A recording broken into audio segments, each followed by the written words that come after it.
নবী করিম সাল্লাল্লাহু আলাইহি সাল্লাম সামনে আগাচ্ছেন তো দেখছেন যে কিছু মানুষের গাল, এই যে গালের এই গোস্তগুলো এইভাবে কাটা হচ্ছে, এইভাবে কাটা হচ্ছে।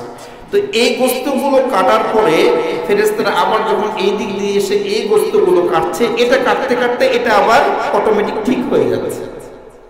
তো এটা কাটার পরে আবার এটা যখন কাটছে এটা আবার ঠিক হয়ে যাচ্ছে।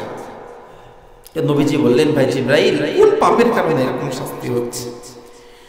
জিবরাইল ফেরেশতা বললেন, ইয়া রাসূলুল্লাহ, ইয়া হাবিবাল্লাহ, যারা সমাজে মিথ্যা প্রচার করবে, মিথ্যা মানুষ কি দিয়ে বলে? মুখ দিয়ে। তো যারা সমাজে মিথ্যা প্রচার করে তাদেরকে এভাবে শাস্তি দেওয়া হবে। এজন্য ভাইরা আমার, কোনো মিথ্যা যেন আমার মুখ দিয়ে না বের হয়, আমি যেন কারো ব্যাপারে কোনো মিথ্যা প্রচার না করি। এই ব্যাপারে কথা বলতে গেলে অনেক কথা চলে আসবে।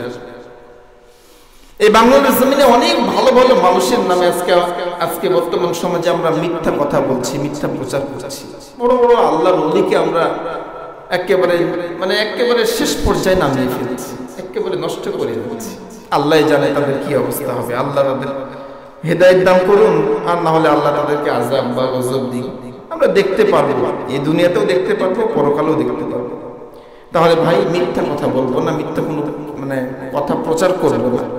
এরপরে নবীজি আর একটা শাস্তি দেখলেন যে কিছু মানুষকে আগুন দাও দাও করে জ্বলছে। ওই যে দেখবেন পানি গরম করলে পানি ফুটে না, একদিকে দেখবেন ফুটে আর একদিকে নামে, এরকম হয়। তো নবীজি দেখছেন যে জাহান্নামের আগুন এভাবে টকবক করছে, ফুটছে। তো এই আগুনের মধ্য থেকে দেখছেন যে কিছু জায়গা থেকে কিছু মানুষ, ছেলে মানুষ একেবারে আগুনের উপরে উঠছে, আর এক দিক থেকে একটা মেয়ে উঠছে, ছেলে উঠছে, মেয়ে উঠছে, এইরকম আগুনে হাবুডুবু খাটছে। আগুন এত দাও দাও করে জ্বলছে যে স্ফুলিঙ্গ যেইভাবে আগুনের ওপরে এইভাবে তল থেকে মানুষ উঠছে আর নামছে। এই দৃশ্য দেখার পরে নবী বললেন, ভাই জিবরাইল, এরা কারা? কোন পাপের জন্য এই অবস্থা? জিবরাইল ফেরেশতা বললেন, ইয়া রাসূলুল্লাহ, ইয়া হাবিবাল্লাহ, আপনার উম্মতের মধ্যে যারা পরকিয়া করবে, নিজের বৈধ স্ত্রী বাড়িতে আছে, নিজের বৈধ স্বামী বাড়িতে আছে, এরপরেও অন্য নারীর সঙ্গে, পুরুষের সঙ্গে যারা সম্পর্ক করবে, এইভাবেই তাদেরকে শাস্তি দেওয়া হবে। পরকীয়া সম্পর্কে কথা বলতে গেলে অনেকেই ধরা খেয়ে যাবে। পরকীয়াটা এমন ভাবে আমাদের সমাজে এখন চালু হয়ে গেছে ভাই, যে আমার স্ত্রীর পরে আমি খুশি না, আমার স্বামীর পরে আমি খুশি না।